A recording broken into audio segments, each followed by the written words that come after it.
2022년 12월 압록강 얼음이 얼어붙기 시작하던 어느 날 밤, 한 남자가 15살 딸의 손을 잡고 어둠 속을 걸었습니다. 그의 이름은 김철수 국가보위성 소속 중장. 북한 최고 권력기관에서 20년을 일한 그가 왜 목숨을 걸고 탈북을 결심했을까요? 이것은 한 아버지의 선택에 관한 이야기입니다. 평양 중심구역, 보위부 간부들만 거주하는 특별 아파트 단지. 김철수 중장은 이곳에서 20년간 살았습니다. 그의 아내 박명희는 인민병원 의사였고 딸 수지는 평양 제1중학교에 다니는 우등생이었습니다. 겉으로 보기엔 완벽한 가족이었죠. 보위부 중장. 이 직급이 무엇을 의미하는지 아십니까? 북한에서 상위 0.1%에 속하는 특권층입니다. 일반 주민들은 배급을 못 받아도 이들의 집에는 쌀과 고기가 끊이지 않았습니다. 김철수는 자부심이 있었습니다. 혁명의 수호자로서 조국을 지킨다는 믿음, 그리고 무엇보다 사랑하는 가족에게 풍족한 삶을 제공할 수 있다는 것. 하지만 2022년 9월 그의 세계가 무너지기 시작했습니다. 딸 수진이 학교에서 돌아온 날이었습니다. 평소와 다른 딸의 표정. 아버지는 물었습니다. 무슨 일 있었니? 침묵. 말해봐. 아빠한테는 말할 수 있잖아. 아빠.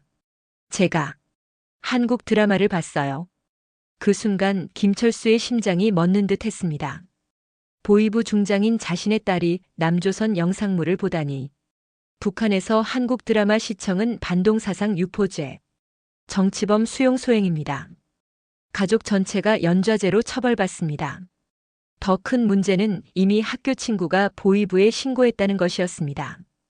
다음 날 아침 김철수는 출근과 동시에 상급부서로 호출을 받았습니다. 회의실에서 그를 기다리던 건 상급 중장이었습니다. 김동무, 자네 딸 일 들었네. 동무, 그건 자네도 알겠지만 이건 자네 선에서 덮을 수 있는 문제가 아니야. 김철수는 20년간 이런 상황을 수없이 처리했습니다. 다만 대상이 자신의 가족이 된 적은 없었죠. 보위부 간부의 가족이라도 예외는 없습니다. 오히려 더 가혹한 처벌을 받습니다. 모범을 보여야 하니까요. 상급자는 김철수에게 72시간을 주었습니다. 자체적으로 해결할 시간이었죠. 그 의미는 명확했습니다. 딸을 직접 당국에 넘기거나 가족과 함께 사라지거나. 김철수는 집으로 돌아왔습니다. 아내 명희는 이미 모든 것을 눈치챘습니다. 당신 어떻게 할 거예요? 침묵. 우리 딸을 당신이 직접 다른 방법을 찾아야 해. 그날 밤 김철수는 20년 경력으로 쌓은 정보망을 총동원했습니다. 탈북 브로커의 연락처, 국경 경비의 허점, 안전가옥의 위치. 그가 20년간 잡아온 탈북자들의 루트를 이제 자신이 이용해야 했습니다. 탈북 브로커와의 접촉. 이것만으로도 사형감입니다.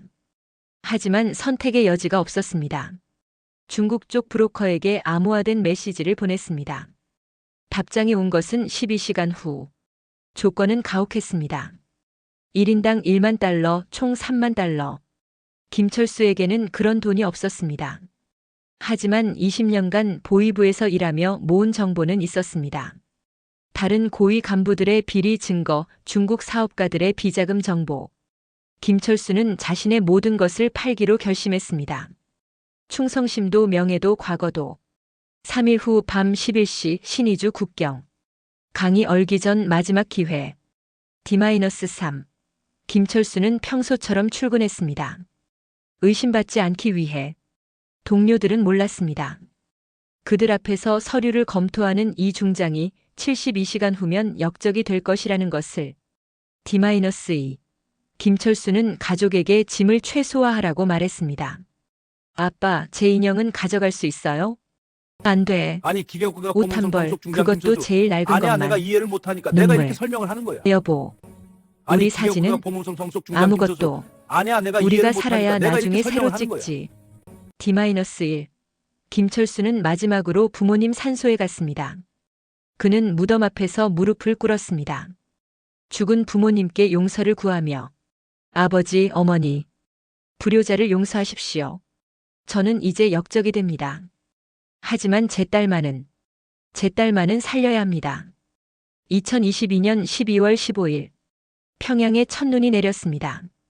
오후 6시 김철수는 딸의 손을 잡고 평범하게 산책을 나갔습니다. 아내는 30분 후 따로 출발. 오후 7시 세 사람은 평양역에서 합류했습니다. 신의주행 기차표는 이미 확보했습니다. 기차역 검문.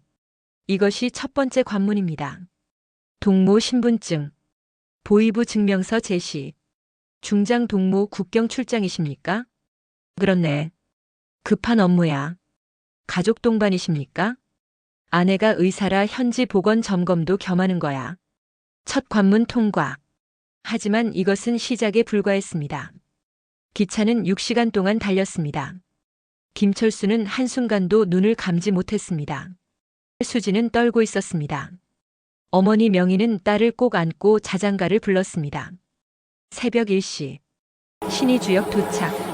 신의주, 북한에서 중국으로 넘어가는 주요 통로입니다. 동시에 가장 삼엄한 경비지역. 브로커의 지시역에서 북쪽으로 3km. 폐공장 뒤편에서 대기. 하지만 문제가 생겼습니다. 갑자기 국경 경비가 강화된 것입니다. 이유는 간단했습니다.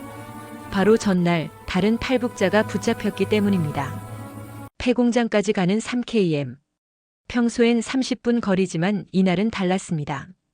경비병들이 곳곳에 배치되어 있었습니다. 군견까지 동원됐습니다. 속삭임 여보. 돌아가요. 못 돌아가. 이미 늦었어. 아빠. 무서워요. 소리 내지 마. 아빠가 꼭 지켜줄게. 새벽 3시. 폐공장에 도착했습니다. 하지만 브로커는 없었습니다. 30분을 기다렸습니다. 1시간을 기다렸습니다. 아무도 오지 않았습니다. 김철수는 깨달았습니다. 브로커가 거래를 포기했다는 것을. 아마도 경비 강화 때문에. 선택의 순간이 왔습니다. 돌아가면 우리 모두 죽는다. 여기 남아도 곧 발각된다. 그렇다면 김철수는 결정했습니다. 브로커 없이 혼자 강을 건너기로. 12월 중순의 압록강.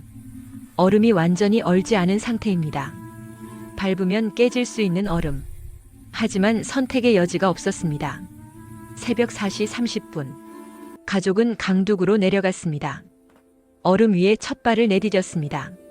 아내가 그 다음 딸이 마지막으로 김철수가. 드득 소리. 얼음이 울부짖었습니다. 철수 천천히. 절대 뛰지 마. 아빠 발이. 수진아, 엄마 손 잡아.